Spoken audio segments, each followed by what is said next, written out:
Hi, everyone. Welcome to A Word with Kellie Scott Reed. We're here today with Lynne Jensen Lampe. Hi, welcome to the show. Hi, good to be Where are you here. coming? Where are you coming to us from? Columbia, Missouri, in the US. Oh, oh my gosh! I'm pretty sure you're the first one of the writers to come on here who is from Missouri. We've been all over. I should get little push pins and put a little map behind us of where everybody's from. I will get around to doing that. Oh my gosh. Well, welcome. My dog is sitting right here, just looking at me. Sorry, that's why I'm like looking down here. But That, thank you so much for joining us. that's okay. I had to banish our dogs. They're too barky. They're very cute, but too barky. What kind of dogs do you have? They're Shih Tzu Poodle mixes, and they're super cute, and one is the mom of the other one. We just got them through a friend in last January, and they belonged to her mom, and then her mom became ill and couldn't take care of them. So one of them used to mama dog used to drive around in a semi truck. So she's used to being like this guard dog in a semi, but she weighs 10 pounds. So it's That is amazing. That's a story. Have you written that down? Have you done no, that? but I think I will now. I think you should, because I would read it. I think that's awesome. Speaking of writing, tell me a little bit about your writing, your genre, what you focus on, anything that you're working on currently. So I mostly write poetry. My background is in journalism, and I figured out pretty quickly that I'm not that great of a reporter, and but I love to edit. I'm kind of like you. I love to hear people's stories, and I love to help people communicate.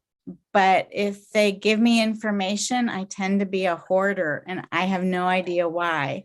But maybe it's because the information comes out in my poetry. I'm not sure, but I'd like to think that.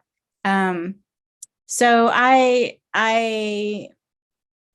work on, I want to say I'm a confessional poet. A lot of things do seem to come from my background and my experience, but I'm also trying to stretch and try different forms and create portraits of other people and just try to write stories or find inspiration in all kinds of things. I mean, I have a poem that came about because we were on a family drive and we passed this immense bloated cow on the side of the road.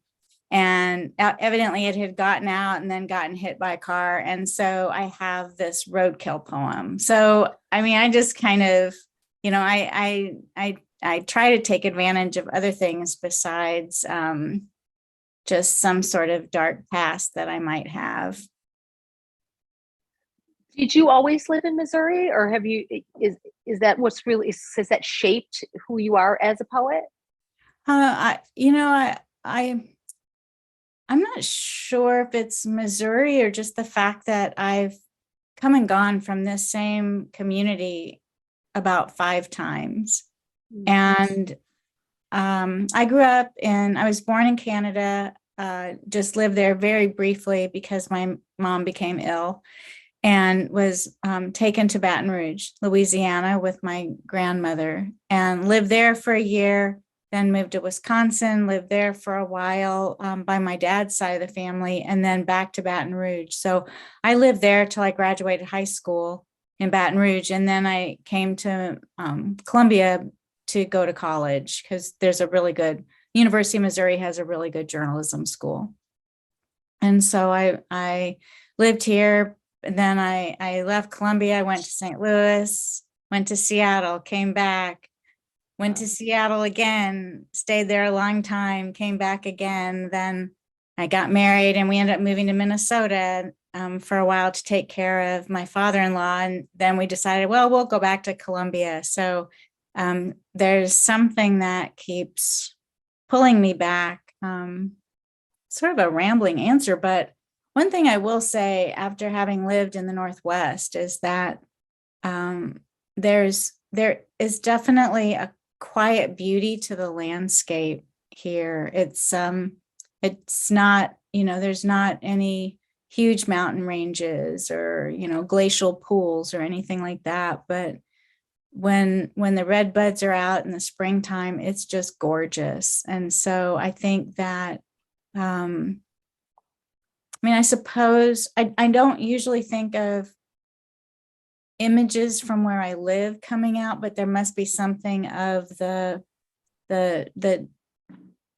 tenor of the place that comes out in my poetry. Because I always notice, because where I live, it's very cold and cloudy for 6 months of the year, and I do notice that my writing tends to be a little darker, a little grittier, about the indoors a lot more than the outdoors. Mm-hmm. And I just always wonder, when I talk to people who are mainly poets, like, does their poetry reflect their external environment and what it forces Mm-hmm. them to be in, just by nature? Do you have any? I'm sorry. Go ahead. You were gonna. Oh, I was just going to say, when I lived in Seattle, I really thought, I was there 10 years, and I really thought I would have more sort of ocean images, or and I do tend to have water in my poems a lot, but I think that I've either, if I haven't lived near an ocean or a bay, or Puget Sound, then I've lived by rivers. With the Mississippi and different rivers, but it's I don't see that it's an exact transfer, if that makes sense. If I have a poem and it's set someplace, then I try to make sure, if there's plant life in it, for instance, that I'm actually choosing plants that are in that location. But I don't have the thing like you, where it's I'm mostly inside versus outside or anything like that. Interesting. Now, do you recall a time in your life when you realized that language had power for you? I feel like I've always thought language had power, had an effect, that there would be, that you could say something and you might get a reaction out of people for what you've said. Don't think I didn't really think of it in terms of written stories or poems until sometime in elementary school, I think. Did you have a particular book or something you read or was told to you that really inspired you to become a writer when you were younger? I I had several books that I got when I was a kid that I still have. I still have some very dog-eared Dr. Seuss books. I still have several A.A. Milne books, the Winnie the Pooh author, but, and then they were 6 and different things. And my grandparents gave me several small children's poetry books that I still have. I think, there might have been something in feeling so attached to these books that I wanted somebody else to have that pleasure of being attached. But I don't know that I thought that it would. I don't think my initial thought was that I'll be the one creating those books, if that makes sense. I think, I was thinking early on, I thought I might be a teacher. And so I have a feeling that was my first thought after falling in love with reading, was to help other people also love reading. Yeah, I remember, as someone who has real ADHD. I have a hard time focusing. Poetry was my first love because you could get so much into that small form. You could just feel it almost immediately and directly in the fewest words. It felt kind of like a little spell, like a little magical. Did you choose your genre or did your genre choose you? Did you choose your form or did your form choose you? I think my form chose me. Yeah. I actually, this book I have that just came out, I actually started out trying to write creative nonfiction. No matter what I did, it kept turning into poetry. And I really tried hard. I was working hard at it not being poetry, but the material was having none of it. So yeah, it definitely has chosen me. And I will say also, I read somewhere that I mean, I know that there are a lot of people who are really good in multiple genres, but then I think there's a lot of us that should just stick with one. And I think that might be me. I would tend to say the same thing. I was just writing something today and I wrote it down and then I just kind of broke the lines out and went, oh, this is a poem. I was trying to write like a little short flash fiction. I'm like, it's not though. I'm the same way. It just kind of is always poetry. It always winds up that way. And no matter how hard I try, and I do try and I can write a story, it doesn't do it for me quite as much. It doesn't pack the same impact. Yeah. And also I can't imagine folks who write even novellas. And to think of somebody, now I've edited people's novels, but I cannot imagine writing one myself. Mm-hmm. Oh, yeah. Maybe I just couldn't do it. Maybe I could. I haven't attempted, but now is not the time. I don't think for me. So, do you have any literary heroes that they don't have to be like huge published authors or anything. They could be independent authors. Do you have anybody that you look to or look up to? In poetry or any genre? Anything.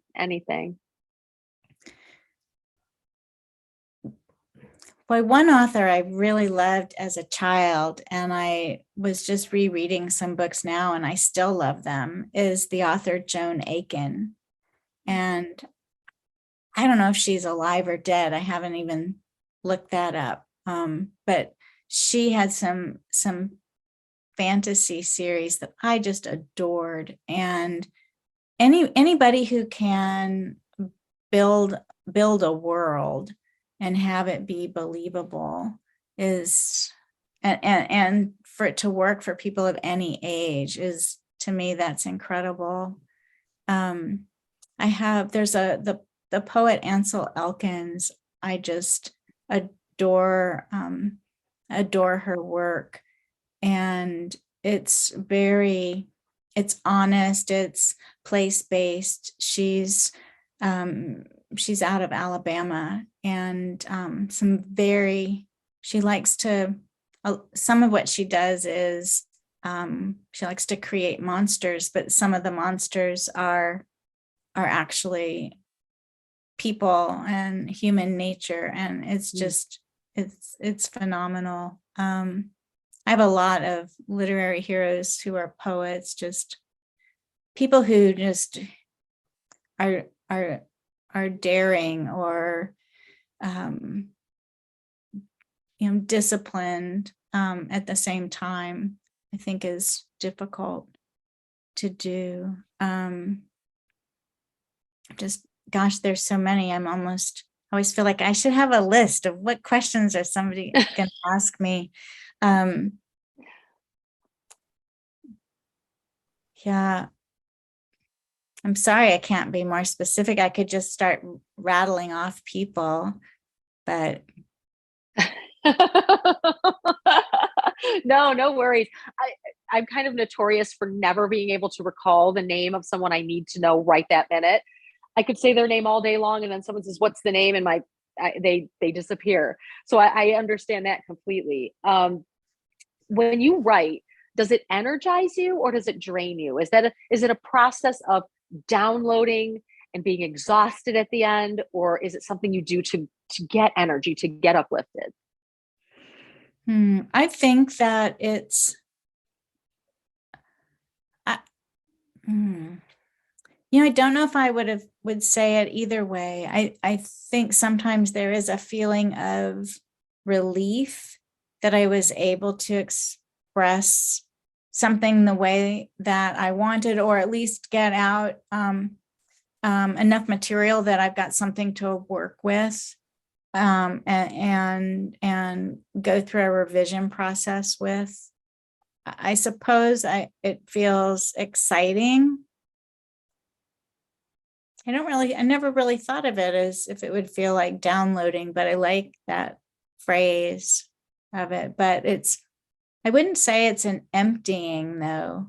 Like, I feel like what happens is once I start going, I might have a particular story that I'm done with, or a particular poem, but just that process of writing somehow unlocks something, and then it's easier to keep writing, if not at that moment, the next day or the day after. It feels like it's turned some creative switch, and it's easier to keep going.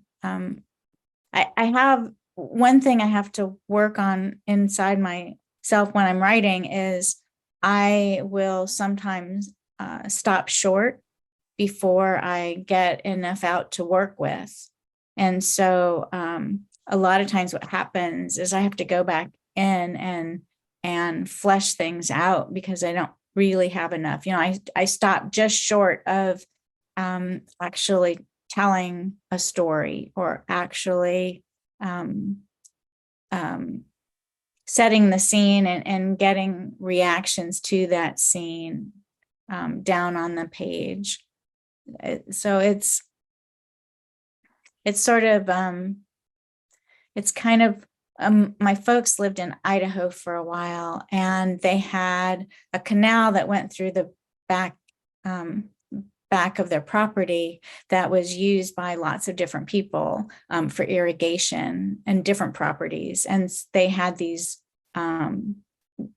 small gates that people would come in and regulate the flow of the water. And that's sort of how, I feel like if I'm right on a regular basis, then those gates are pretty wide open. And if I don't write very often, then it's either all the way shut or just barely open, and I'm having to just wait for for the words to come out. I have this like analogy that so when I was younger and I was trying to make my mother's sauce, I know this might not make any sense to you, but I couldn't figure out what I was doing wrong. I'd make the sauce, it didn't taste quite right. It felt flat. What I was realizing is that she says saute onions and garlic, and I wasn't letting them saute long enough. Mm-hmm. They weren't fully fleshed out, softened, aromatic, the whole thing. Mm-hmm. So I'd have these hard little bits of onion and garlic in the sauce. So it's kind of similar. It's like you've got it in order to get the full, complete picture, the full taste. It wasn't a horrible sauce. It just wasn't quite there yet. That's mm-hmm. what you're saying reminds me of. I'm like, oh my gosh, I'm very impatient with work. I want to do everything quickly and right now. And so it's letting the sauce simmer, the opening up the dam of your mm-hmm. of the canal kind of thing. Mm-hmm. So that's interesting. Do you have a set time when you write, or is it something that just kind of like, oops, it's coming to me, I better sit down and write? Or do you set time during the day for your writing? I go in spurts. I'm in a writing group that we call the Dame Good Writers, and we get together once a week from 9 to noon, and it's a time where it's just a set aside writing time, and we write alongside each other and share information, and so I've got that time, and the rest of it I just try to set myself. My goal is only 20 minutes a day, which doesn't sound like that much, but a lot of times my day will be gone. I haven't even spent the 20 minutes. So what I find is once I get into that 20-minute a day time, it tends to stretch. I mean, I have a lot of flexibility. I don't have kids at home and I work for myself. So I should be able to get this figured out, but